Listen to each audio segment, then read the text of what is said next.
Hello and welcome students, Gyanjyoti coaching সেন্টারের পক্ষ থেকে তোমাদের সকলকে আরো একবার স্বাগত। আজকে আমাদের আলোচনার বিষয় হচ্ছে প্রকৃতিবাদ বা ন্যাচারালিজম। ঠিক আছে, এর আগের দিনে আমি ভাববাদ আলোচনা করেছিলাম। ব্যাপারটা ভীষণ ইজি, ভীষণ ইন্টারেস্টিং ছিল। আশা করি সবাই দেখেছো আগের দিনের ক্লাসটা। তাহলে আজকে আমাদের আলোচনার বিষয় হচ্ছে ন্যাচারালিজম বা প্রকৃতিবাদ।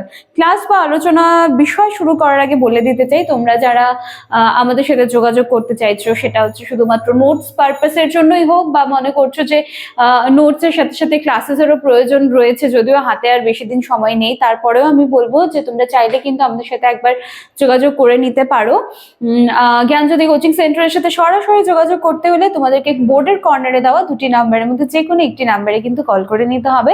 এই নাম্বার দুটি হলো আমাদের জ্ঞানজ্যোতি কোচিং সেন্টারের অফিসিয়াল হেল্পলাইন নাম্বার। চলো আর কথা না বাড়িয়ে আমি আলোচনার বিষয় শুরু করছি। এই যে প্রকৃতিবাদ বা ন্যাচারালিজম, এর আবির্ভাব বা এর আত্মপ্রকাশ কেন করলো? ঠিক আছে, নবজাগরণ কালে মানবতাবাদীদের দ্বারা, বা ধরো যে মানবতাবাদ আশ্রিত নবজাগরণের সময় মানবতাবাদ আশ্রিত এই যে শিক্ষাটা ছিল, ঠিক আছে, সেইখানে কিন্তু দেখা যাচ্ছিল যে সেটা অন্তঃসার শূন্য এবং শুষ্ক, মানে পাণ্ডিত্যের দ্বারা কিন্তু সেটা আস্তে আস্তে হারিয়ে যাচ্ছিল। তো যার জন্য কিন্তু প্রকৃতিবাদের সৃষ্টি হয়েছিল, বা প্রকৃতিবাদ কিন্তু আত্মপ্রকাশ করেছিল। এছাড়া এই যে মানবতাবাদ, সেও কিন্তু আত্মপ্রকাশ করেছিল, যে সেখানে চুলচেরা পাণ্ডিত্যের প্রভাব ভীষণ দেখা যাচ্ছিল, তার জন্য কিন্তু মানবতাবাদ আত্মপ্রকাশ করেছিল। তো সেই সময় দাঁড়িয়ে মানুষ হচ্ছে হাসি কান্না, এই যে এই যে বিষয়গুলো রয়েছে, মানে বাস্তবের জীবনধারার সঙ্গে যুক্ত যে বিষয়গুলো রয়েছে, সেগুলোকে বোঝার জন্য সেই সময় মানুষেরা কি করতো, যে গ্রিক সাহিত্যিক যারা ছিলেন তাদের যে মহৎ চরিত্রগুলো ছিল, সেগুলো কিন্তু তারা পড়তো। ঠিক আছে, কারণ সেই সময় শিক্ষা ব্যবস্থাটা এরকম একটা যান্ত্রিকতায় কিন্তু আবদ্ধ হয়ে গিয়েছিল। তো সেখান থেকে মুক্তি পাওয়ার জন্য কিন্তু আবির্ভাব হয়েছিল হচ্ছে প্রকৃতিবাদ বা ন্যাচারালিজমের। ঠিক আছে, এইবারে অ্যাডামসের মতে প্রকৃতিবাদ হচ্ছে এমন একটা শিক্ষা ব্যবস্থা যেটা শুধুমাত্র কিন্তু শিক্ষার্থীর যে বই বা তার পুঁথিগত যে শিক্ষা, সেটার মধ্যে কিন্তু আবদ্ধ থাকে না।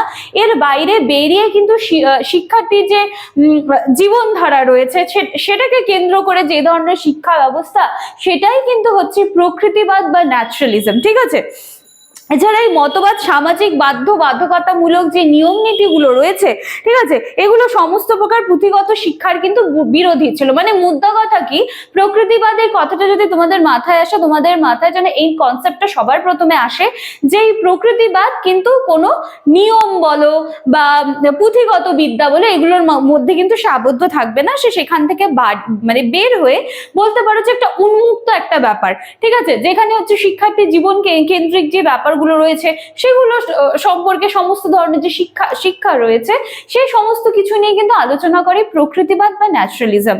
এই প্রকৃতিবাদ বা ন্যাচারালিজমের কিন্তু একটা স্লোগান রয়েছে, দেখো আমি সেটা লিখেছি, go back to the nature, follow nature. ঠিক আছে, তো প্রকৃতিবাদ বলতে কিন্তু এই বিষয়টাই রয়েছে।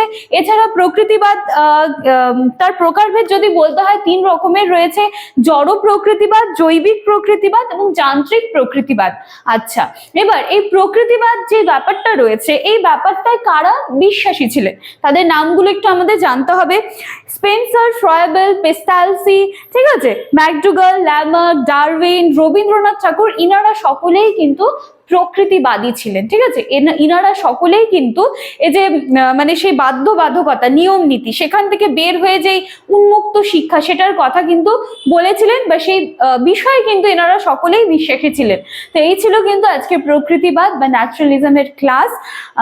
ভিডিওটা হয়তো ছোট হবে, অসুবিধা নেই, কিন্তু অ্যাটলিস্ট কনসেপ্টটা যেন তোমাদের ক্লিয়ার হয়ে যায়, বা ইনফরমেশন যেন তোমরা পুরোটা পাও, সেই চেষ্টাই কিন্তু আমার প্রতিদিন থাকে। তো চলো আজকের ক্লাস বা আলোচনার বিষয় এতখানি থাকছে। নেক্সট দিন দেখা হচ্ছে আবার নতুন একটা টপিক নিয়ে। Thank you.